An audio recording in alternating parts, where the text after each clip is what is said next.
इमरान मसूद, प्रधानमंत्री भी राइजिंग भारत के मंच पे थे और प्रधानमंत्री ने जो बोला, उन्होंने बोला कि वक्फ से जुड़े बिल का संसद में पास होना सामाजिक न्याय की दिशा में लिया गया एक बड़ा कदम है।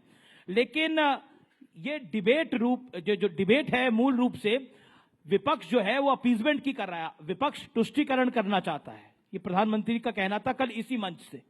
देखिए, अभी आपने 2-3 मुद्दों पर बात की। मैं केवल क्योंकि बहुत ज्यादा उस पर नहीं जाना चाहता, इतना जरूर कहूंगा कि राहुल जी ने जब उत्पादन आधारित अर्थव्यवस्था की बात की थी तो उस उत्पादन आधारित अर्थव्यवस्था की बात इसलिए राहुल गांधी कर रहे थे कि जो अमेरिका का टैरिफ बढ़ाने की टैरिफ वाला हो रहा है और उससे हम परेशान हो रहे हैं, उससे हमें परेशान होने की जरूरत नहीं। भारत अपने आप में इतना बड़ा देश है कि हमें दूसरे के ऊपर निर्भरता कम से कम होनी चाहिए जी। और मुझे नहीं पता ये जो टैक्स आपने बताया कि मेडिकल की जो दवाइयों के ऊपर कुछ छूट मिलने का था, चूंकि मैंने जानकारी बढ़ा नहीं, मुझे कहीं दिखाई नहीं दिया। हो सकता है आप सच हो, लेकिन आपको तो बोलने में महारत है, इसलिए मैं 100% कुछ नहीं कह सकता कि उसमें क्या है क्या नहीं। कोई भी चेक कर सकता है जाके, नेट पे जाके। वो 5 जून तक है, फिर उसके बाद भी लागू किया जाएगा। सो डोंट भ्रमित मत इतना करिए। एक्सेप्ट कर लिया कि अभी है तो 5 जून के, देखिए 5 जून में कौन सा वक्त है? दूसरी चीज जब आपने वक्त की बात, मैंने प्राइम मिनिस्टर को कोट किया जी, वक्त की बात की, और प्रधानमंत्री ने जब ये एक बार जब आए उन्होंने कहा कि मैं देश के अंदर मुसलमान के एक हाथ में कुरान और एक हाथ में कंप्यूटर देखना चाहता हूं। गरीब मुसलमानों को हक मिल रहा है। मैं बोल रहा हूं ना जी जी। जब उन्होंने ये बात बोली थी तब ये बहुत अच्छा लगा था कि प्रधानमंत्री जी ने ये बात बोली है, लेकिन करना उसके बिल्कुल उलट है। मदरसे में कुरान पढ़ते हैं तो मदरसों पर ताला लगा देंगे। मदरसों का रजिस्ट्रेशन 2016 से रोका हुआ है कि मदरसों का रजिस्ट्रेशन नहीं होगा। और बच्चों की जो स्कॉलरशिप थी, जहां से कंप्यूटर पे बच्चे पढ़ सकते थे, आप सारी स्कॉलरशिप रोक देंगे। अलीगढ़ मुस्लिम यूनिवर्सिटी, जो यूनिवर्सिटी सेंट्रल यूनिवर्सिटी है, उसके लगातार फंड के अंदर कटौती करते चले जाएंगे और 2 सेंटर उसके बंद होने के कगार पर आ जाएंगे। और उसके बाद फिर ये आप उम्मीद करेंगे कि आप मुसलमान की शिक्षा की बात करेंगे। आपने वक्फ बोर्ड के लिए कहा, सबसे पहली बात, मैं चूंकि जेपीसी का मेंबर था, मेरे पास सूचना आई थी जेपीसी में कि हमारे पास 9 लाख एकड़ लैंड है, 9,44,000 एकड़ लैंड है। लेकिन वो 9,44,000 एकड़ लैंड पिछले 8 महीने के अंदर 39,000 एकड़ कैसे हो गई, ये समझ से बाहर है। और ये कौन सा आंकड़ा आया है, ये भी समझ से बाहर है। क्योंकि आप क्या बोल रहे हो, आपको यही नहीं पता है। आपकी सरकार ने 2021 में सुप्रीम कोर्ट में एफिडेविट देकर कहा कि हमने 100% प्रॉपर्टीज का डिजिटलाइजेशन करा लिया है, लेकिन जब आप जेपीसी के अंदर आते हैं तो कहते हैं नहीं कराया है।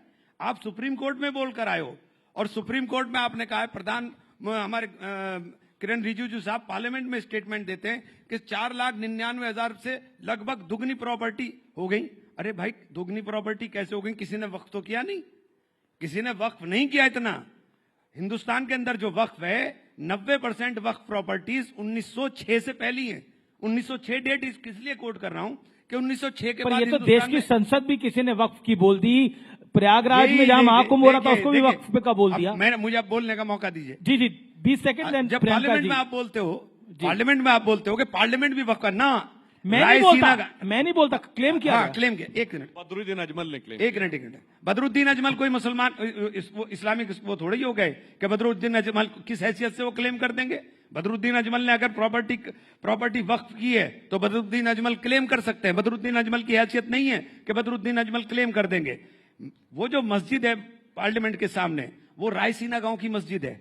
1911 में जब लुटियन जोन बनाने की बात हुई, जब लुटियंस बनाने की बात हुई, तो इन 123 प्रॉपर्टी, जिसका बार बार पार्लियामेंट में बार जिक्र हुआ कि हम एक तरफ आप बोलते हैं, एक सेकंड सर, एक तरफ आप बोलते हैं मस्जिद नहीं कब्जाएंगे, दरगाह नहीं कब्जाएंगे, ईदगाह नहीं कब्जाएंगे, कब्रिस्तान नहीं कब्जाएंगे, लेकिन 123 प्रॉपर्टी का बार बार जिक्र करेंगे पार्लियामेंट में। उस 123 प्रॉपर्टी में 123 की 123 प्रॉपर्टी, ये 4 ही हैं जो अंग्रेजों से झगड़े के बाद 1913 के अंदर वक्फ को दी गई। ठीक है, ये वही प्रियंका भी बोल रहे हैं, फिर उसके बाद सुधांशु जी आप एक साथ आंसर दीजिएगा। असल में आपने इतना वाइड क्वेश्चन था, उसे बहुत शॉर्ट में हो नहीं रहा मुझसे। आप पूरा अगर कर लेंगे, बाकी टाइम आप मुझसे ले लीजिएगा, लेकिन इसे पूरा हो लीजिए। हाँ, बिल्कुल। तो ये जब प्रधानमंत्री जी ने कहा कि हमने ये गरीब मुसलमानों के लिए, पसमंदा मुसलमानों के लिए, आप इसमें मेरे पास कानून रखा हुआ है, इसमें एक जगह बता दिए पसमंदा मुसलमानों के लिए कुछ करने का किया हो। महिलाओं को दो महिलाओं को इन्होंने मेंबर बनाने की बात करी। 2 महिलाएं पहले भी मेंबर बनती थी।